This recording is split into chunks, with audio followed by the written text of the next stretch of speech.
Okay, right. The FA Cup quarter-finals are all done and 4 results are in. Let's go through them and discuss what the big stories are. There's only one place to start. The Etihad Stadium. Man City trouncing Liverpool. We're starting at the London ground. I thought that was a good game as well. Tie. I think all the games were good, actually. Look, it was one of the biggest wins I think City have had this season in terms of beating Liverpool. It's a symbolic victory, but in another FA Cup semi-final, 23 times now, Guardiola's taken Manchester City to Wembley. Obviously, a few of those are semi-finals as well. It was one of the most devastating losses Liverpool have had all season as well. They got absolutely battered. It could have been 8 or 9-0. That's nowhere near good enough for a club the size of Liverpool Football Club. But Manchester City looked like a different planet in the last couple of weeks. It's unbelievable. The level of performance was beautiful, guys. And a Haaland hat-trick. Finding his shooting. Because he scored his first goal at Anfield this season, didn't he? Yeah. And he doesn't always... City beat Liverpool a lot, but he doesn't always shine in those games because Van Dijk's usually pretty good with him. But Van Dijk had a poor one. He's looking on his last mate, it's about time that we had this conversation. I mean, people don't like it. People get very precious about any Van Dijk chat. Criticism, yeah. But the only good thing from this is all of the talk comparing him to the very best that have done. Like, he's not even up there with company now. I don't think. You know when people go, is he as good as Terry and Ferdinand? And then the rung below would be like the company level. I think he's that level at best. Yeah, I agree. Why do you think that? Because of the drop-off? I mean, there's a plethora of reasons. The drop-off is significant. The fact that this is happening on his watch. The fact that he doesn't really play against top-tier level centre-forwards, and when he does, we've just seen one score a hat-trick. I want to defend him, though, because I watched the game, and I think he got so exposed. Like, you could have 4 Maldinis in their prime. If you don't have a midfield ahead of that back 4, right, you're always going to get exposed. You don't want centre-backs having this kind of open, bare kind of... No, I know what you mean. Do you know what I mean? I know what you mean. He's getting shown to Haaland, Cherky's running at him, Semenyu's running at Kerkez. Did you see the defender from Kerkez? Yeah. Like, Van Dijk's being exposed. At this point in his career, he needs either a couple of other centre-backs around him, Slot needs to go to a back 5, or he needs to get taken out the side. Yeah. Like, Ferdinand won a league title when he was, 35? John Terry when he was 35. Mate, they had pace, they had great fullbacks alongside them, they had Matic ahead of him, or whoever. I He's agree exposed. with you. Look, the point you're making is obviously true. I'm fully aware and concede to my argument here that it's a team game. But he is effectively the public face of that club. Of course, yeah. He is the captain of that club. He is the standard bearer of that club. I wouldn't say that his standards... Look, the game before, I remember Frimpong got absolutely battered. Konate got absolutely battered. Yeah, he does need help. Yeah, the tactics are not right. Yeah, the players around him are not good enough. But equally, he sets those standards for everyone else. The penalty on Nico Riley, there was a period when he first came to Liverpool where he never gave a penalty for about 4 years. Yeah. And he never got beat. It was like one of those statistics. Yeah, he never got beat except for Leroy Sané. I think the stat that I read this weekend was that he's given more penalties away this season than he did in his first 4 seasons at Liverpool. But why is that? People are running at him. Why are people running at Van Dijk? You could be the best defender of all time. Beckenbauer, like, you need... And he's diving in where you don't need to as well. Where's Gravenberch? Yeah, exactly. Where's Curtis Jones? All these guys, they needed Caicedo more than Chelsea did, and Lavia, someone like that. Do you know you can trace a lot of the problems at Liverpool back to almost an endless conversation about central midfielders that they didn't sign. Like, do you remember when it was Jude Bellingham? Do you remember when Jude Bellingham was the central midfielder that was destined for Liverpool? When it was Caicedo, Lavia, Zubi Dooby Doo. Yeah, Zubi Dooby Doo. Yeah. So no, it's but on your thing on mess. The centre backs, right? I also he started his elite career at the age of 27 as well. Yeah. Which I think, like, you look at John Terry.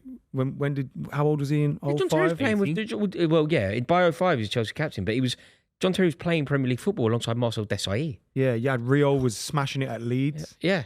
Like, taking them to the West Champions Ham, League. Even West Ham United. Even West Ham. They're teenagers playing in the Premier League. Guys at Celtic with Martin O'Neill. Yeah. So no, great place to be that. But it's got to the place now with Liverpool. Do you know the scenes? I watched the highlights package.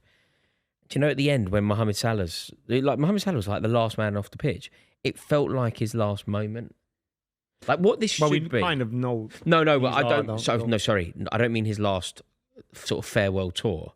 I mean that moment could be the defining moment of his final season. It starts getting it wrong. Why are you starting this guy? It felt like an exhibition match. It felt like pre-season. It felt like a celebrity charity game. Why are you giving him any minutes? He shouldn't be starting the game. He was absolutely shocking. But it's important to acknowledge this. He's so bad, Roy. Who else? If he scores that chance, do you know the Kushyanov block?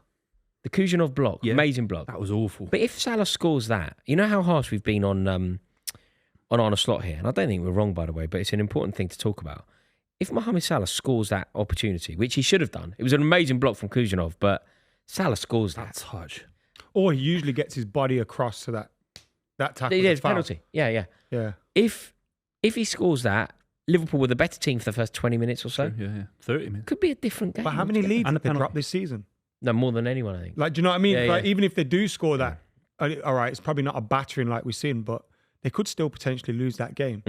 I think they would have, yeah. How good are City right now? Has the cup win given them an extra feeling that if we switch on properly here, we could end up winning a domestic treble or? Yeah, I think so. God, how funny would that be? I think so. How funny would that be? We've spent a year talking about Arsenal's quadruple or treble. Not Arsenal fans. I'm not having a pop at Arsenal fans here. They get quite annoyed if you say. A lot of Arsenal fans I speak to have never mentioned it, but we have. They've been in 4 competitions. We've discussed it. We've spent a long time discussing Arsenal potentially winning 4, maybe 3. And City could actually do the treble. But City are playing the right brand of football, so I think many City fans can sit there and say, even if it's one League Cup and having a real good run against Arsenal, beating Arsenal, maybe coming second in the Premier League, you can hold your hands up. Yeah. Because City are playing football the right way with momentum, with mobility. What has changed it's though quick. for City? Do you think it's just a mentality thing? Is it a certain couple of players are starting now? He's Semenyo. I mean, Semenyo was electric. He's playing him off the right. I disagree with that as a selection because I'm not a huge fan of Doku, but Semenyo was just whipping things in first time. Haaland's loving life with Semenyo. And Gahey is a leader upon leaders. And Kuznetsov with Gahey, I don't know how Diaz or Stones gets back in. Or Gvardiol. So it's an unbelievable side. Yeah, it really is. I agree. You had that song as well. You stole that Palace song, innit? It sounds good. Yeah. But you know that. You smell a sun. What one? Oh, yeah. You're singing it for Semenyo. Yeah. He's going off on the concourse. Yeah, it's very good. It's very interesting what's going to happen. What's going to happen at City, but the chasm between the two, I'd say that the last 5 years, maybe a little bit longer, the City-Liverpool, Liverpool-City rivalry has probably been representative of the era. Yeah. I've never seen the gap so big. Also, it's like this is a Liverpool team that we just mentioned quadruple. People going, oh, with the players they've bought, they get the quadruple. Like, No, quite crazy. it's got to the see stage now where they where they probably are the worst defensive. a lot of people say as well, Arne Slot's time kind of mirrors Brendan Rodgers. But yeah, like, with like Suarez, you had Suarez and Salah. You had that great season. Obviously, Rodgers. but they've lost. In terms of the amount of games they've lost in a season, it's the most since Brendan Rodgers. Jeez. Yeah, Good it's to see. also getting to the stage now where you have to go. I mean, Liverpool are still in the European Do Cup. you sack him before? Mm. Like, obviously, it's not going to happen. But do you go? We can win the Champions League potentially if we get a new guy in. Well, what you definitely don't do is win the Champions League with him in. Like the only way he keeps. Does he keep his job even if they win the Euro? Yeah, of course. Of course he does. Yeah, of course he does. Yeah. You can't. Also, it's not Chelsea or Real Madrid.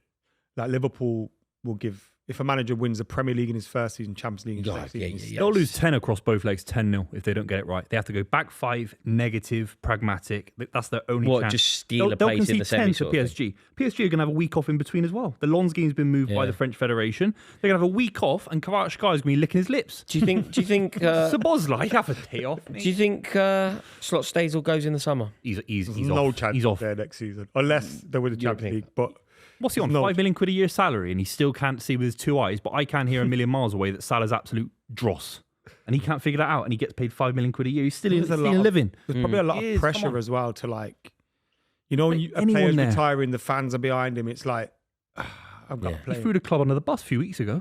Play Verts there. Anyway, enough of this nonsense talking about Man City and Liverpool. We battered Port Vale. Yeah, you had to feel for Port Well Vale. done. You really did. Wait, why does nobody want to celebrate with me? We battered Port Vale. I bet Garnacho scored.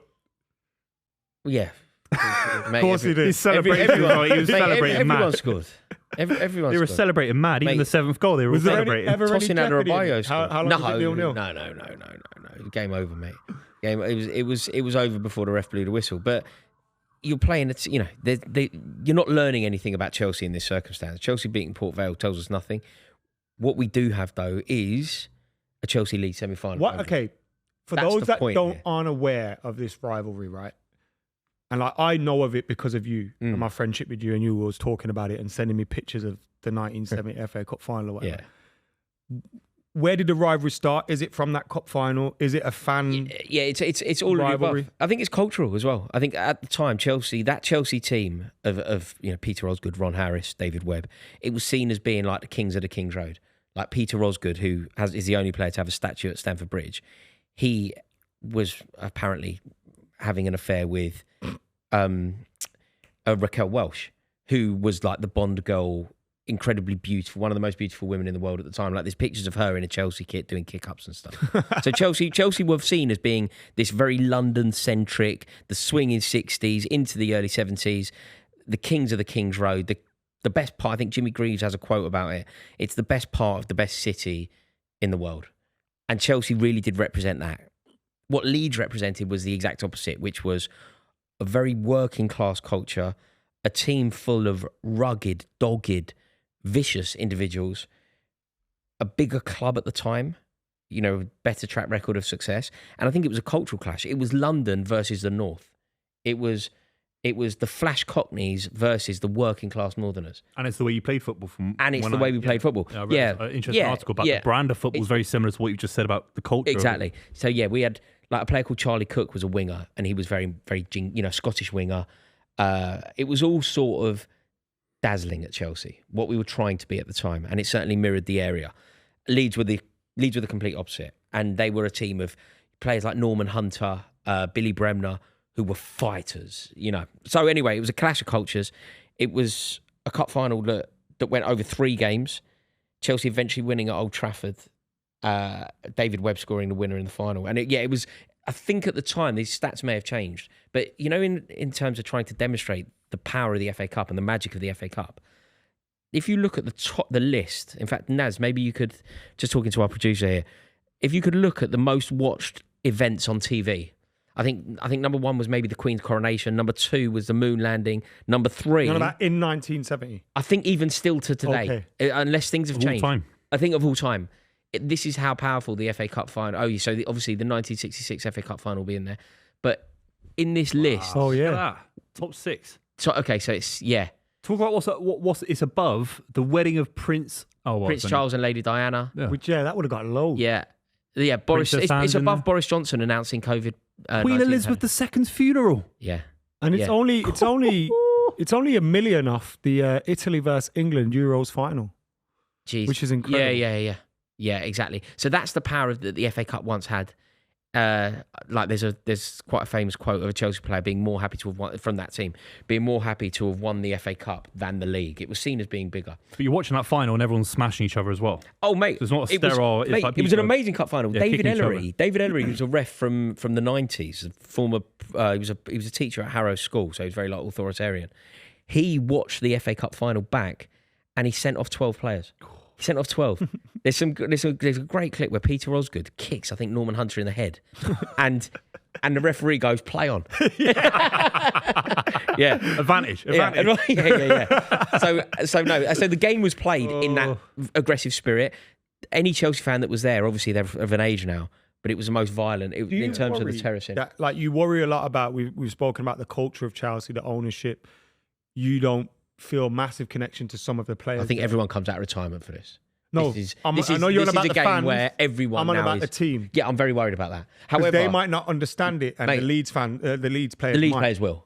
Yeah. You know what, Leeds? I kind of wanted to avoid it, as inspired as I am, because you know what's going to happen. Leeds will bring 50,000 to London. They'll do that thing the night before where they'll put fairy liquid in Trafalgar Square. They'll take over London, and obviously we won't.